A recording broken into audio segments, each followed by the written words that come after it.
Welcome, everybody. Drum Education Live, episode number 82. And before we start, let me ask you subscribe to the channel and press the bell to get notified when there's a new episode. Today, we have the almighty Paul Hose, great drummer, great teacher, great businessman, and his second time on Drum Education Live. The first time he was with us was exactly 2 years ago, episode number 12. So 70 episodes later, here he is again. Hello, Paul. How are you? Hi. I'm all right, thank you. I'm good. How are you? All good. Yeah, Kira, So you all let me right? ask you one I'm thing. good. All right. When you were here last time, Mm, lockdown was a new thing, the pandemic was a new thing.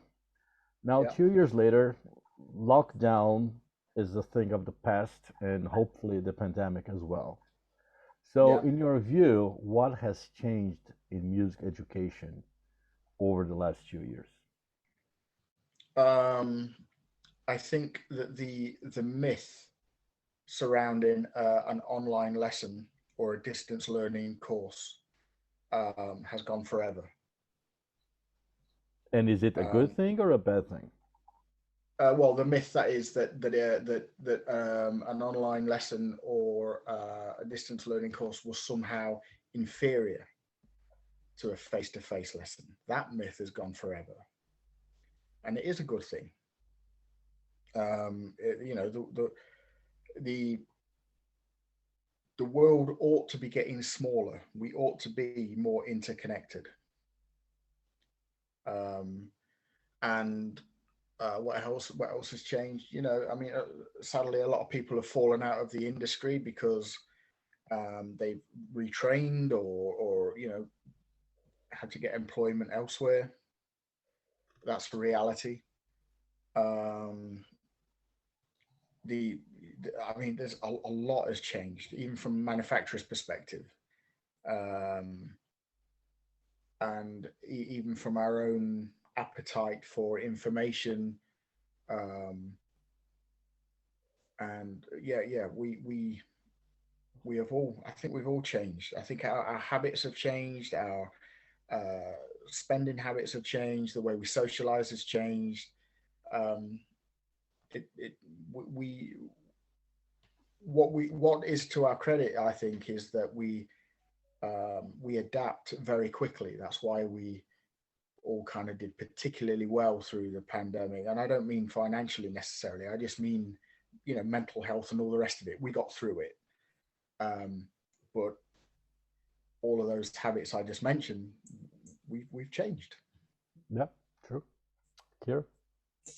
Um, Last time we spoke to you, you were talking about how you wanted to be drumming a bit more Mm, for the joy of it. yeah, Have you been? How's that going? pretty good actually. I've got this is one of my kits here. I'm just in case anyone's interested. I'm in I'm in the roof of my house. All right. So this is one of my kits. But what I did in lockdown is I put triggers on it and these mesh head things. And there's the Roland SPD SX somewhere over there. And I was able to teach from here basically. That's it. Um, but it meant that I could play. And because I was enjoying it a lot more, I started playing a bit louder. So even though it's a mesh head thing, I was getting into it. So now I have a space. A friend of mine owns a farm, and I have this now. I have this shed, um, and I have my Babinga kit, my other kit, set up there, and I don't offend anybody when I'm in there, so that's all right. So yeah, I'm playing my favorite albums. I'm not doing. I mean, Kiri, you're really good at it actually, but I'm not very good at social media. So um, I when I what I mean by that is you put some really nice content out there all the time, I think. And I was getting frustrated by the need for everything that I played to be for someone else. Mm. So now I have my own shed, my own brick shed, as well as this thing. I play favorite albums that I was playing when I was 15, and I just play, and it's great. And of course, I still practice, I still study, of course I do, but I'm kind of reconnecting a little bit, which is nice. That's awesome. That's exactly what you were talking about doing. So Yeah, no, that yeah, it is good. It is good. Nice. And in terms of teaching, you're still teaching teachers, right, to get a qualification. Has the pandemic increased the number of people looking for those kinds of qualifications? Yeah, the not just in music teaching, but certainly yes, music teaching, but broadly, people have gotten into uh, the idea of undertaking some CPD and upskilling, and broadening their portfolio, retraining. So so yeah, but to answer your question directly, Felipe, yeah, the appetite for people wanting to get qualified and recognized for what they do has gone up, because a lot of people are wanting to work within schools and colleges, and of course it doesn't. On one hand, it doesn't have any reflection on a person's ability to play or to teach. But if you want to work in the state system, you got to play by their rules, and Yeah, and true. you you've got to be qualified.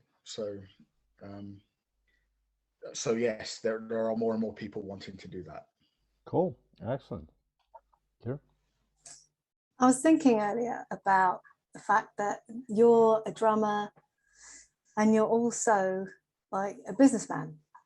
And these two things might not go hand in hand. Like when someone says, I'm going to be a musician and I'm going to go off and join this band, it's very much seen as a romantic, I'm not doing this for the money thing. And then when you go into business, it might seem like it's the opposite. I need to grow a company or, achieve. And I wonder how you've married those two together. So I mean, there are inherently two types of business. All right, there's a business that exists to make money for its shareholders, and then there are businesses that exist to do good, Mm. and we are one of those.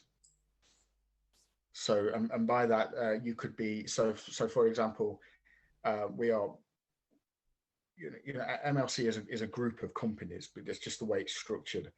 Um, and there's almost every kind of company within that group. So there's, MLC Group that owns the trademarks, that owns all the intellectual property, the data, the courses.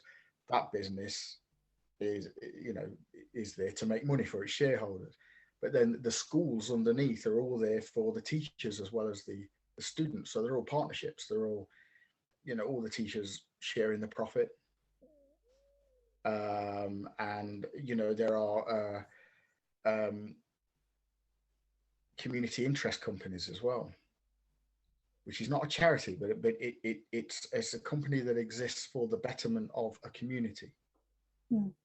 So you can, and within all of that, you can be as creative as you like, as long as you're compliant within the law, which is, we'd all like to say, well, yeah, of course, but you can be as creative as you want in business. So it for me, it's not like a square peg in a round hole. The two go hand in hand. So MLC is uh, what they call an out of school setting. So it's like a club activity, right? Mm. Uh, but it exists to do good. So we invest most of our money in people, whether it's teachers or students. Mm. And there's a bit left for the buildings and a bit left for marketing, and that's kind of it. So, you know, there's like, you know, it's really not. Um, yes, there are people that are engaged and employed to govern the business and make sure that you know, branding, brand managers, director of education, director of communications, all these people, they all kind of work within our business now. But the value proposition, the reason it exists, is to enable people um, to be better, either just individually, you know, they want to play music better today than they did yesterday, or to go for it as a career. And that's all we exist to do. That's it. But I think that romantic vision that Kira referred before, it's a thing that whoever wants a career in music has to understand that it's a business, Mm. and Yeah. that romantic view has to go basically. I used to joke about it all the time. In fact, I think I've joked about it with you. It's not called show friends, is it? Yeah, exactly. Right. And in the music thing, especially, well, actually, I think it's true of all creative industries, but it's always blue sky. Everyone's your best friend, and that results in turmoil. It results in people not getting paid properly. That leads to resentment, and on it goes. We should be really just paying each other, and then there would be a micro economy anyway, and then everyone would be all right. You know. Yeah, true. I'm up for that. Yeah. But how? Uh, I remember we were watching together in Nottingham a sessions panel, and you were Mhm. telling me like, I looking at the younger students there. You're saying to me like, they think this is all nonsense. Why should they listen to these guys talk about business, or Yeah. teaching, or being stage manager, or whatever it is, if they're gonna be like big rock stars in a big band? How do you prepare people to actually understand that? Yeah, it is great if you join the Foo Fighters, but not everybody will play with them. At the most, six people. Well, so I'll tell you a real quick story, but it's based on something that Pat Garvey said to me. All right, uh, and it triggered a whole blog post that I actually share with concerned parents, and it's this: how many celebrity chefs can you name? You know, and so then you go, okay, well, you know, Gordon, Delia, you know, and you Less start than right. 10. Less than Less 10. than 10. Yeah. Less than 10. How many professional chefs are there? Hundreds, thousands. Yeah. No, actually, hundreds of thousands. Yeah. The Office of National Statistics say that there's something like 360,000 professional chefs in the UK alone. So success is not fame. True. So good. So Mhm. you can, you know, if you're thinking about, you know, a famous chef with, well, great, of course, great. But the two are not the same thing. You can be extremely successful and no one know who you are, and there's a lot of advantages to that. Yeah, there are actually. Big time. Yeah. Like So you can walk the streets. well, yeah, yeah. So you know, it's and in the music, well, I keep saying music, but it's all creative industries, isn't it? You know, people seek adulation when you know, because they need to be liked or respected or whatever, you know. So it's not the same thing. True. Kira? So, with that in mind, you know, you on that panel, someone going into business for the first time, say, I don't know, yeah, drum teacher, what do you think the most important elements are for them to consider before they make that decision? They ought to genuinely believe in the merits of education. So this ought not to be a gig that somebody does whilst they're waiting for the next big thing to come along. Because I'm a firm believer in like a win-win relationship. You know, you have to invest in your students because you're asking them to invest in you. Then you know you ought to a prospective teacher ought to do a bit of research into pedagogical approaches, because you know undoubtedly they will have spent thousands of hours learning how to play, but that doesn't mean you can communicate an idea to someone, and it doesn't mean that you can help them grow, and then it doesn't mean that you can cope with a first aid issue or a safeguarding issue. It education is its own industry, let alone the music industry, and you're trying to fuse the two together. So so there ought to be conversations around compliance. So you know, having a chat with an accountant maybe, or at least a business advisor of some sort, making sure that you're compliant that way. Governance around safeguarding and you know, even your teaching environment, is it safe? Is it appropriate? You know, and all of these hidden things around creating a good experience have nothing to do with making an audible sound. You know, nothing to do with it, and yet everything to do with it.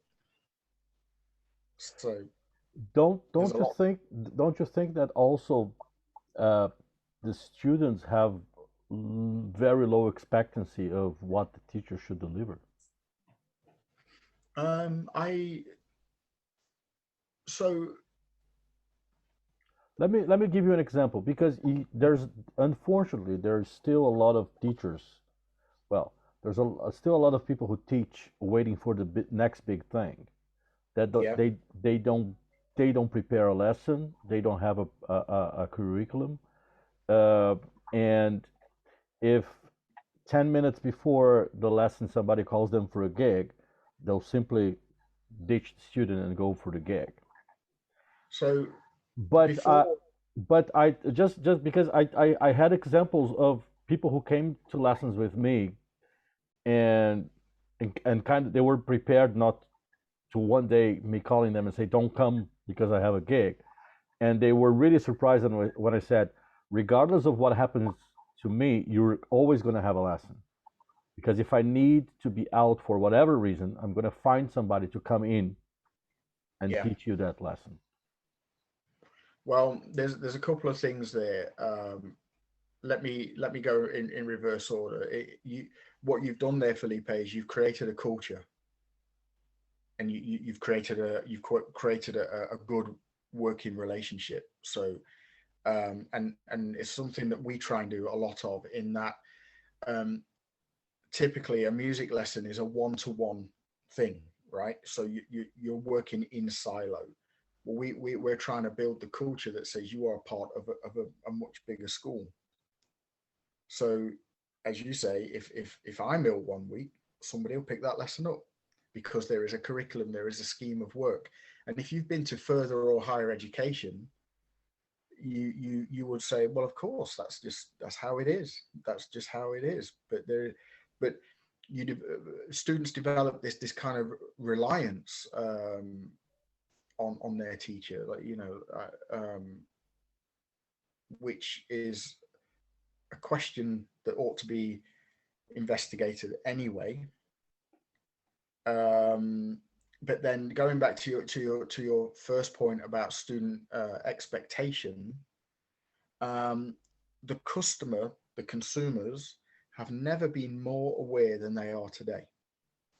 You know, let's say someone was buying a car 15 years ago, it would be the salesperson's job to talk them into that car. Now, because of social media and everything else, there's no role, there's no, the customer knows exactly what it is, what the fuel consumption is, what the torque is, they know everything about it.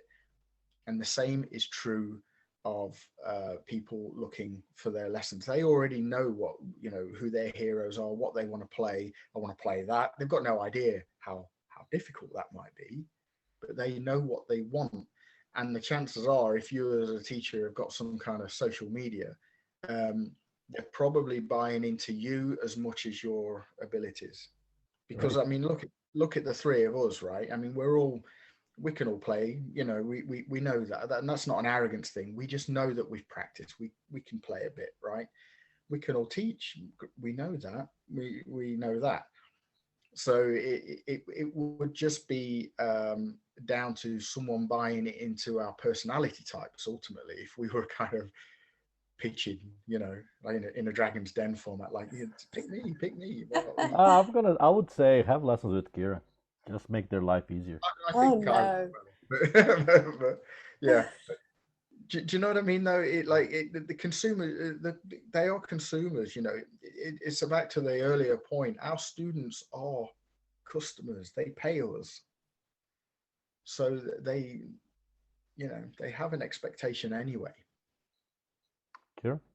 It's interesting. This isn't a question yet, but just an observation that I've seen maybe over the last 2 years for a couple of students who've come to me, that because there's so much stuff out there, it's like sometimes they have a lot more, they have a better idea of what they should be doing or how it should be, or there's this thing of, oh, is that like almost like they know how it should be done, Yeah. because of all of the accessibility of everything. And it's just made me laugh a little bit because I'm like, yes, it is, this is what we need to do. And they're like, oh, okay, I'll trust you then. I'm like, okay, then you do that.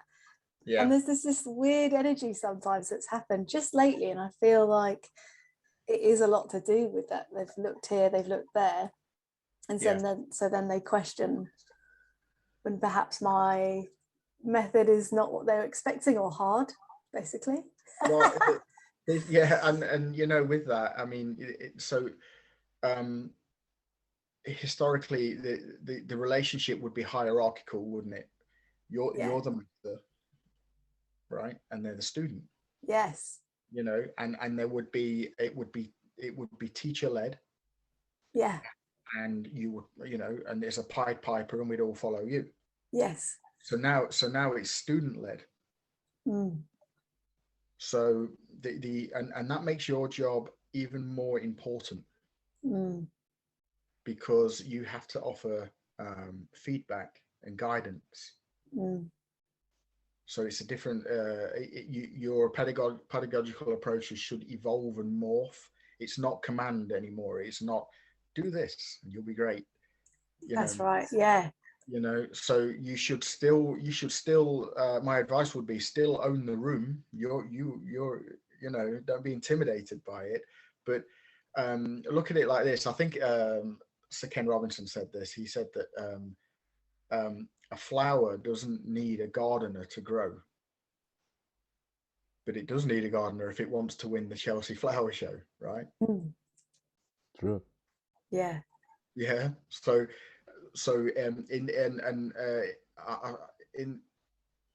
Rob Hyron said, like, in the age of teach yourself this, and YouTube, ask Google and all this, that our role is assured because people need feedback. That's what modern teaching is. It's feedback and guidance, and mentorship, and because they already know. Doesn't mean they can do it, but they know. Yeah, it's so true. It's definitely mentorship is a big one for me at the moment. I'm finding, again, like a lot of students, they just want to know that it's normal to struggle and normal to find things hard and to feel like your brain's going to explode from trying to do this and that and count and whatever. And they just need a bit of someone to say, it's okay, it's normal. Not just students. You know, like even chats like this are so helpful because, you know, as an army of independent teachers who generally work alone, where do you get support from? You know, and people would do well to open their hearts and minds a little bit, because we need each other. It's not about stealing work from each other, and it's not about being better than someone else, and it's not about being first. You know, that's the downside of social media. It's being in an environment like this where we can just say, you know, I'm struggling with this. Has anyone got any ideas on how I might teach this? And one of you two will probably have the answer. But I think there's I think not only the fear of competition, but there's also the fear of showing yourself as not competent enough, saying how do you have any ideas how I should teach this? Because you're open yourself for a lot of comments like, man, you're a professional, you should know this. I don't subscribe to that. You can anyone watching this can shoot me down. I don't believe in that in the slightest. Are you really telling me that I should know everything? No, I know I don't know most things. I haven't got the time. It's not possible. It's not possible. We I don't think I wonder actually if it's true anymore, but teachers shouldn't stop learning. Oh yeah. You know, and I don't even mean the instrument. Of course, the instrument, of course, but I just mean how to teach, how to network, how to communicate, how to listen. I think we're having a big issue with social media, which is listening. Everybody speaks, but very few listen.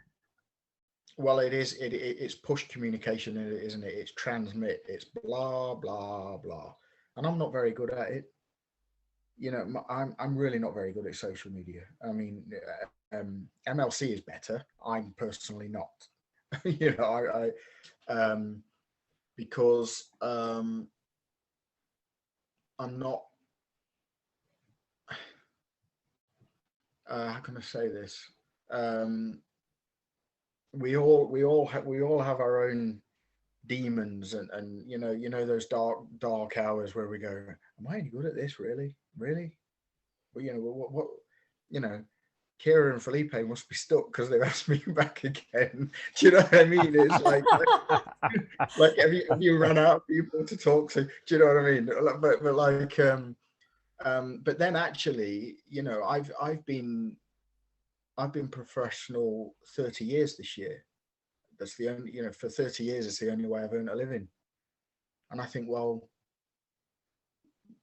must have done something right, you know. But it's not about being the best or being first. It's about, in fact, but it's more than surviving. It's thriving. I'm not into, oh, I've survived. And, well, you know, no. You know, you should be better than surviving. Sure. And that's why we invited you back. Gems like that. Honestly, like, since you were on, the episode just stuck in my head for a long, long time, because you're so honest about everything, and just that conversation about being a professional hit me so hard, because I see it a lot on social media when they'll say, you'll see their name, and next to it will say pro drummer or whatever, and I just think, why are you writing that? You don't need to write that. Who cares? What does that even mean? Yeah. Are you gigging every night of the week? Are you a rock star? Are you teaching? I think it's to reaffirm themselves, you know. It's that. Yeah, it's that. They It they doesn't don't say. believe, so they have to write it down. So they, oh yeah, I'm a pro drummer. Yeah, some people transcend it though, don't they? You know, when they go, you know, when they the genuine rock gods, you know, it's not going to say Brian May, is it? You know, rock star, or Yeah, do you know what I mean? Like, you know, some people are just institutions. You yeah. know, um, the yeah, what does it mean? I thought about that. You know,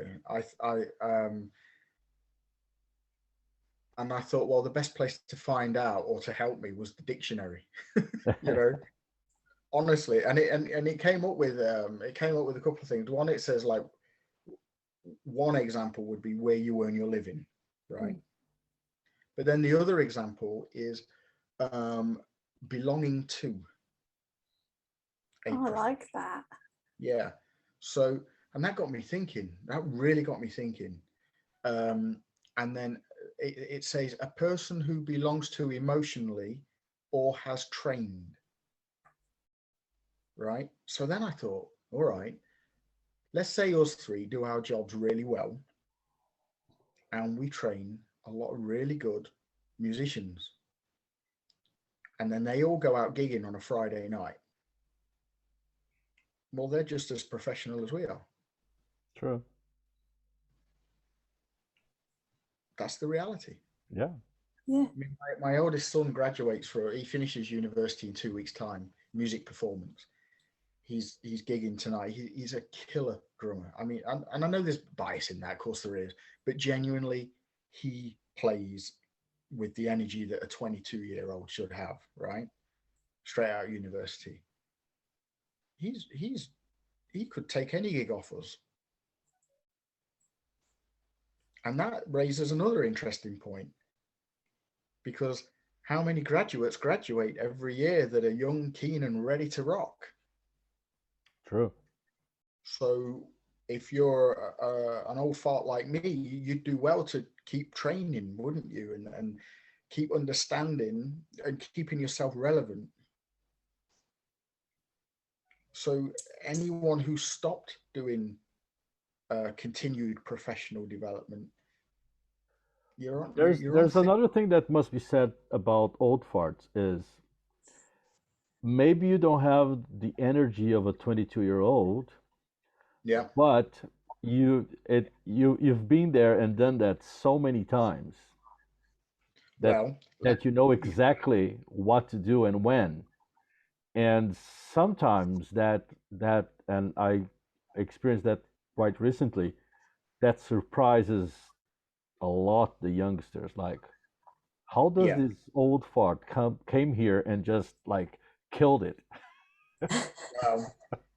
Well, so like most old farts, you're probably stale. I don't know. But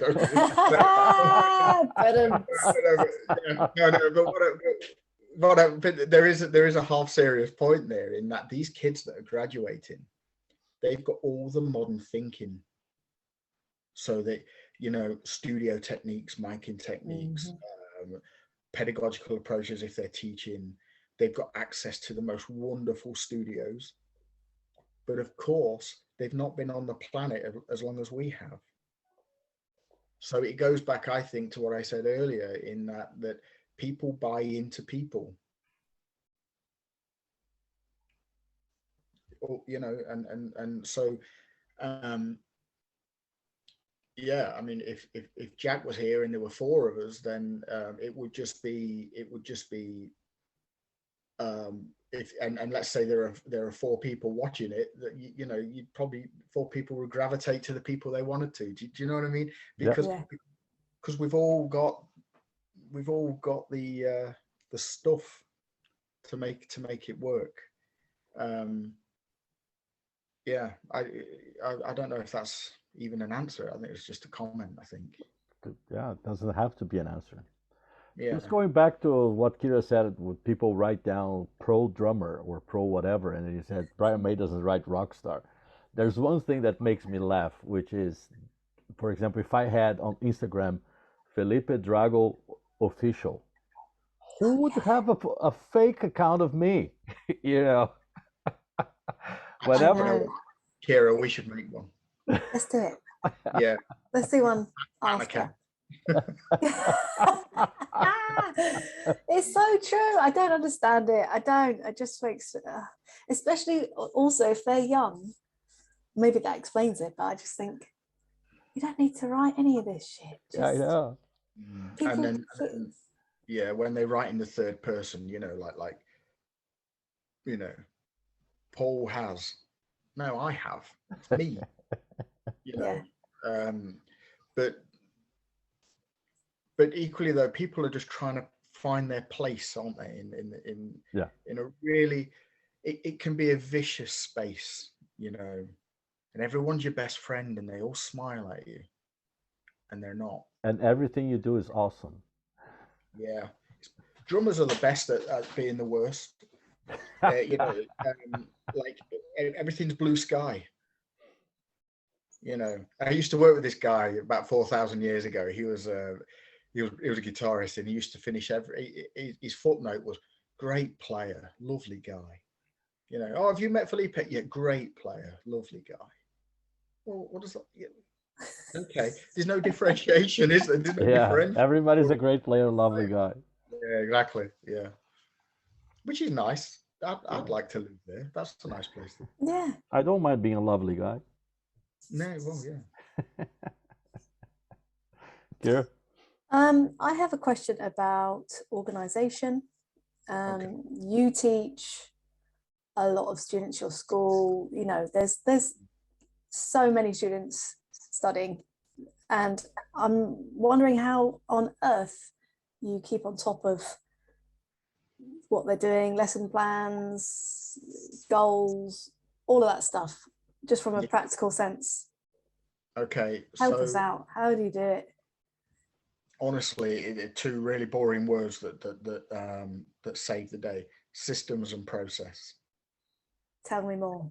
Okay. So um, data, and this is to all the critics out there. Is that it doesn't matter the size of the organization. You can be a sole trader, you can be an army of one, or you can have 2,000 students. As an institution, you have to get to know the students.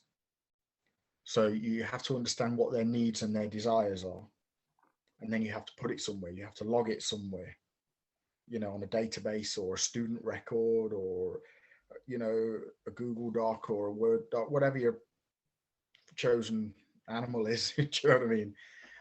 Because and then from there you can tailor make the curriculum to suit the needs of the individual. Mm. So, for example, I would suspect that we all have very similar pathways, intuitively,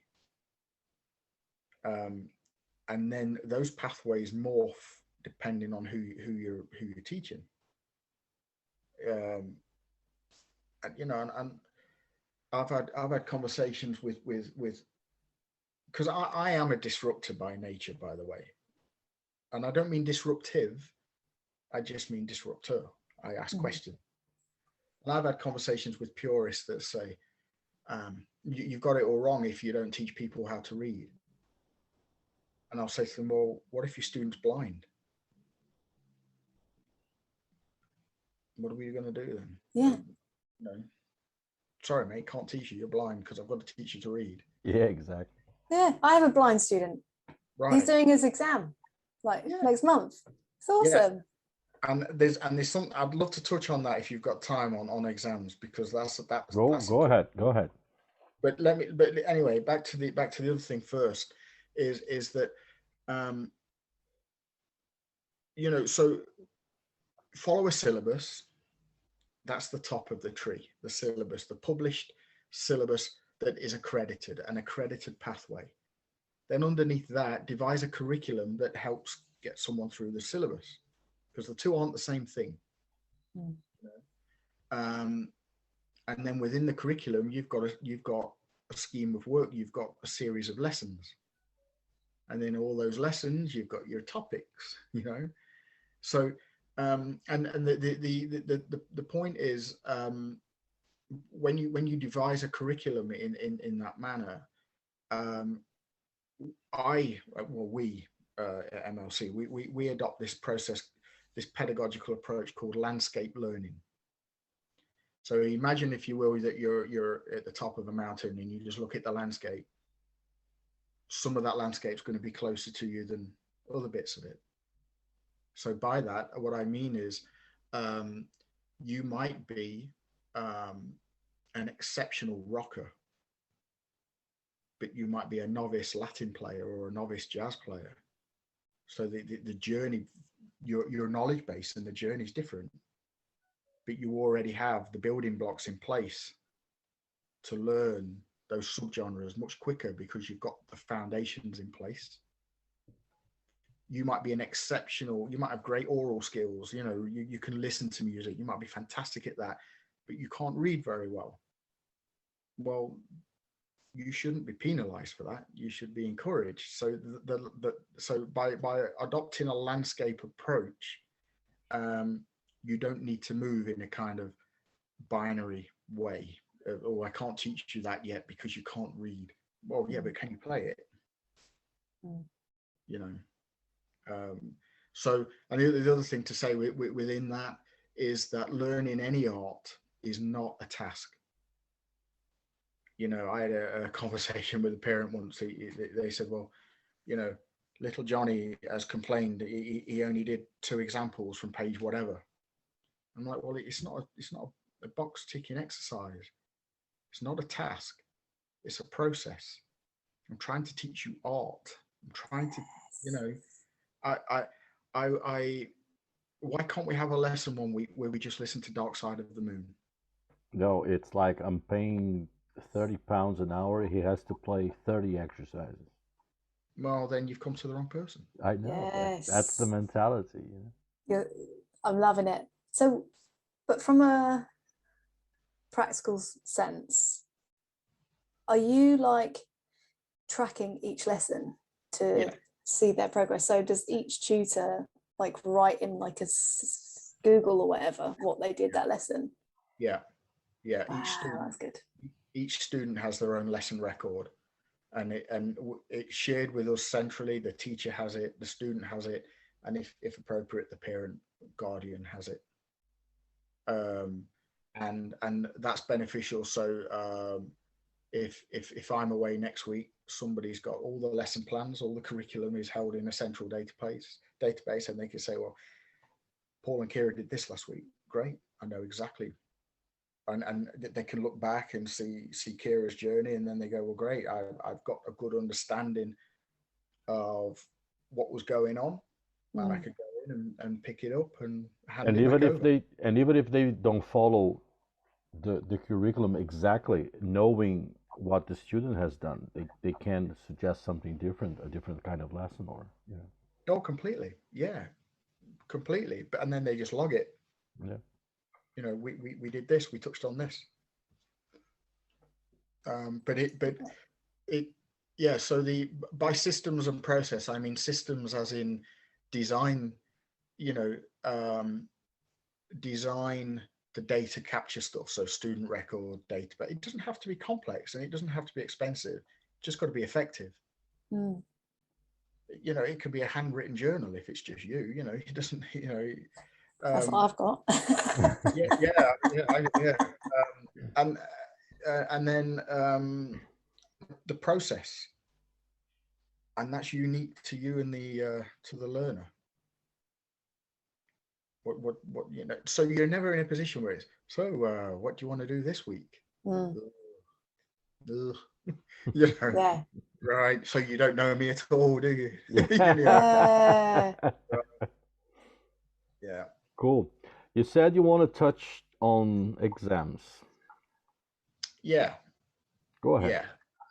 So I'm an examiner. I mark grade music exams, and I mark diplomas and vocational qualifications. And what's amazing about it, well, first thing is people are, some people don't want to do an exam. Fine, no problem.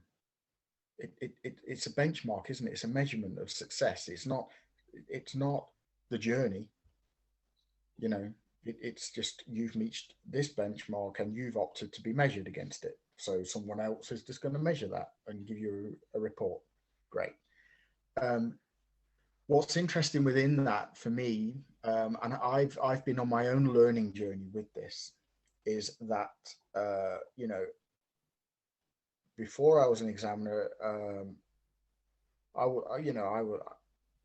would think, well, you've got to hold a stick a particular way, and you've got to have your bass drum pedal set up a particular way, and you've got to sit a certain height and all the rest of it. And all the chief examiners I was talking to were saying, nope, you're not marked on that. You're marked on the quality of the sound that you make, the quality of the note that you play. It blew my mind. It's got nothing to do with how I did it. It's just the result. And there are inclusive reasons for that. So a person might be blind. They might only have one arm. You've got like the fingering required for a piano scale. Well, what if you're missing a digit? Does that preclude you from being involved? That's not a club I want to belong to. True. Do you know what I mean? Yeah. And there must be like 4 million jokes about the one-handed drummer or whatever, but as long as if that grooves, you're in. True, it is true, and that's it. And even if you're not missing any limb or anything, if you in real life, if you're gonna audition for a band or you're gonna play or you're gonna record, people don't care how you do it. They want you to play the right part for the song. Yeah, and we've all fallen guilty of it, and I will be the first to admit that I was guilty of it. So this is not hypocritical. We've all lived and worked in that industry that somebody created on, you have to do it this way. No, you don't. No, you don't. Let's talk about drumming because we are drummers. What does the drumming industry need to do to survive the 21st century? It needs to wake up. So this is a fact. The drum market worldwide has collapsed. During the pandemic, drummers globally didn't even need a new drum head, did they? Nope. New stick, new shiny thingy, bob, that just sounded like that. No.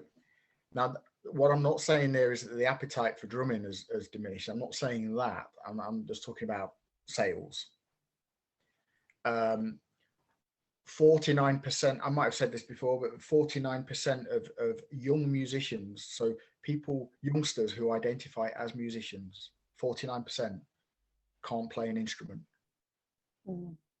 They're using their computers.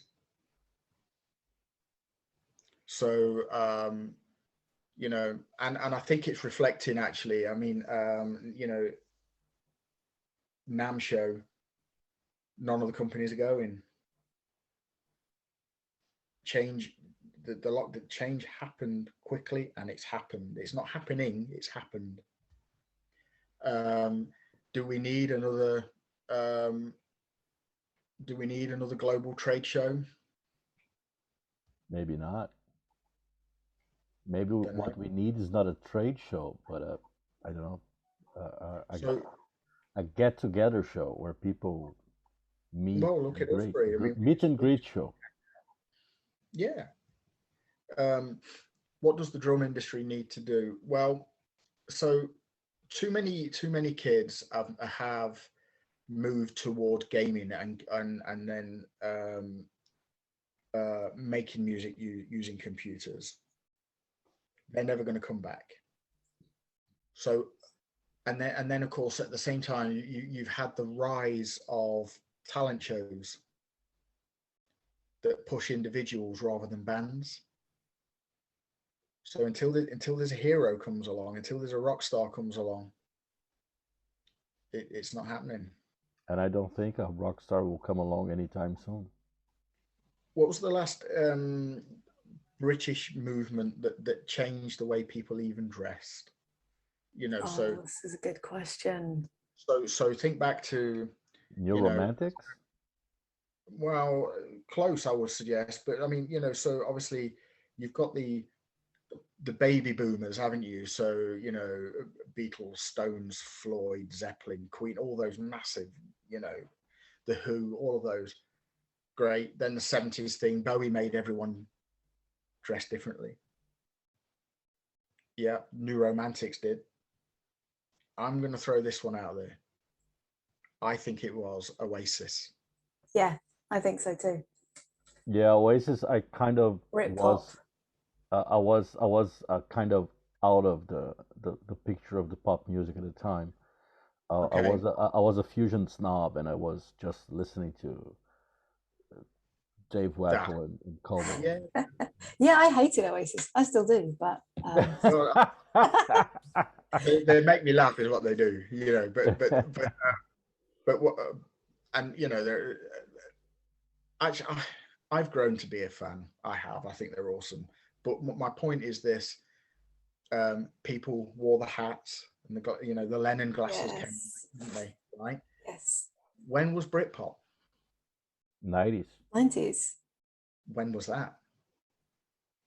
It was 93, 94, Freaking long 20, time ago. 25 years ago. 25, 30 years ago.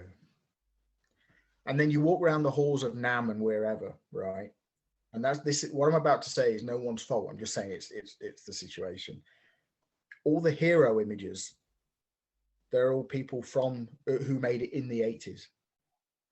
That's so interesting, isn't it? I And have then, to I have to say when I went to the NAM show in 1998 and then yeah. again in 2018, so 20 years, right? Mm. And the heroes on the posters were exactly the same from 20 years before. But then you're expecting my kids and then Kira's kids, who are 15 years behind, to identify with them. Yeah, exactly. Yeah, It's not their world. They don't No, know it's that. not. yes. So what do we And then, do with this? What do we do about that? well, I don't know. I would suspect that the second-hand market's booming. You know, so you know, I'm like I say to you, I'm not suggesting that the appetite to want to play music has diminished. Um, but in terms of Felipe's question about the drum industry, um, I think it goes back to a question that you asked, Kira, actually, and it's how you fuse business and creativity together. If you're not creative in business, you've got no chance. And if you rely upon that, well, we did this 20 years ago and we're gonna, or in some companies' cases, we've done it this way for 300 years. Well, good luck. Yeah, and the world changes every 6 months now. Exactly. I mean, look at what we're living through, and look at what we've just lived through, and then ask yourself in 12 months' time, you know, um, cost of living's going up and all the rest of it. It's moving too quickly.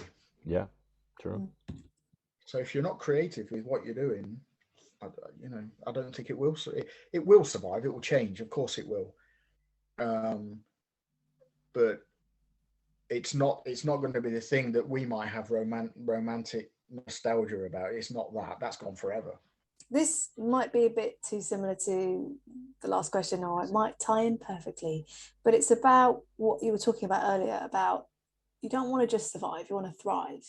Yeah. So I wondered what has helped you thrive in business, especially through the pandemic? Is it purely being creative? And does that account for the lessons like marketing? And, you know, what would be your take on that? Um, the I try and put into practice the following things, and it I would recommend that anyone research and get into the work of a person called Dan Pink, and then also Sir Ken Robinson separately. And Dan Pink argues that if you're motivated by autonomy, mastery, and purpose, you're going to be very happy, and you're going to thrive.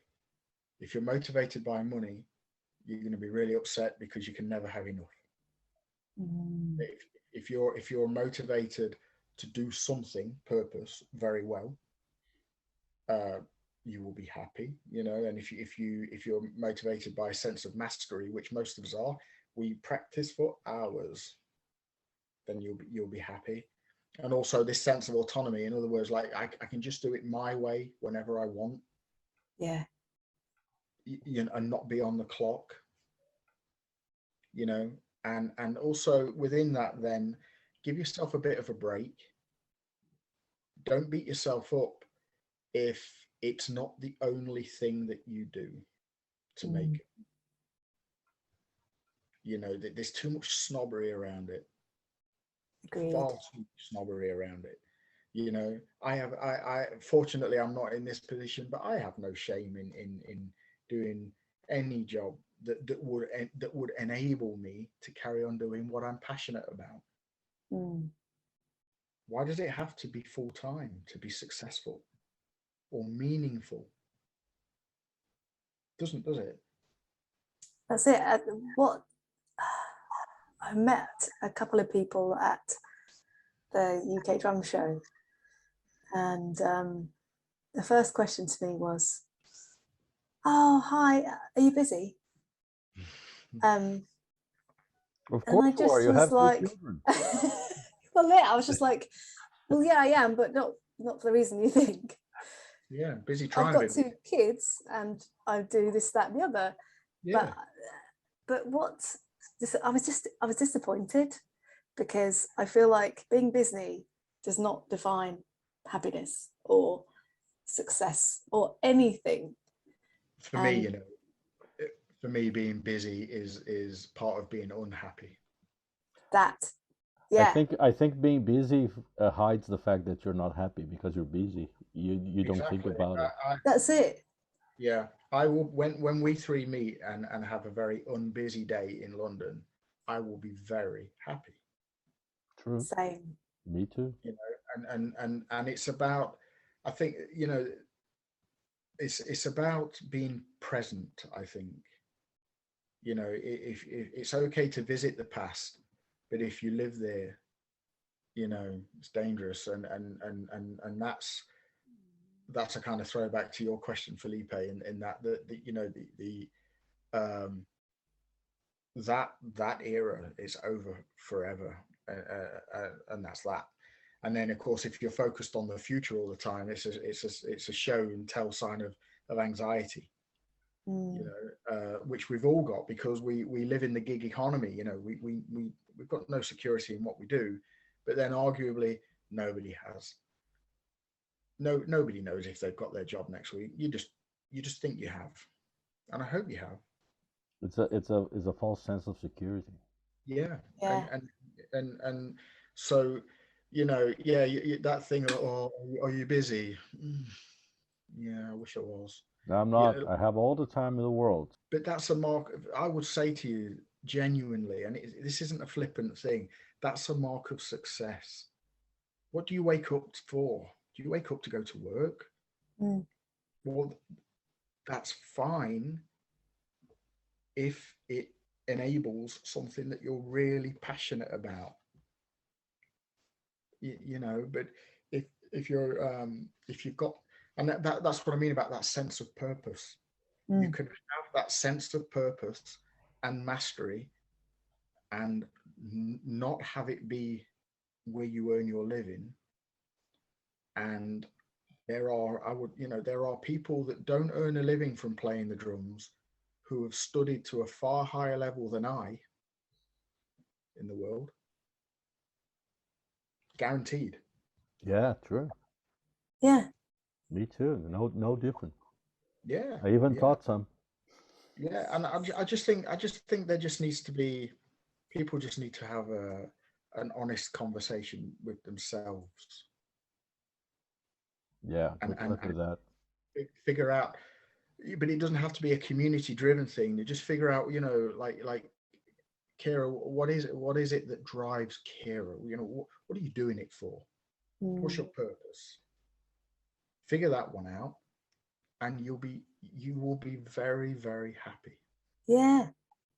True. And you will likely do it, this pursuit of ours, for a much greater length of time, because you know why you're doing it. Yeah. 100%. I feel like it's an old school way to be, this busy, always gigging, always this, and it's the wrong way round. Yeah, being busy is not a mark of success, but No. work smart, not hard. If you've worked smart so that you can have a day off, brilliant. Yeah, I'm working on it. I'm not there yet, but I will be. That's my okay, goal. excellent. Thank you very much. It was amazing as usual, as the last one. Well, thank you. It was lovely to see you both. And you. Yeah, and thanks for asking me back. Thank you. Thanks for for being coming here back. again. Yeah. All righty. Take All care. right. You too. Thank you. Speak soon. Bye. Bye. Bye.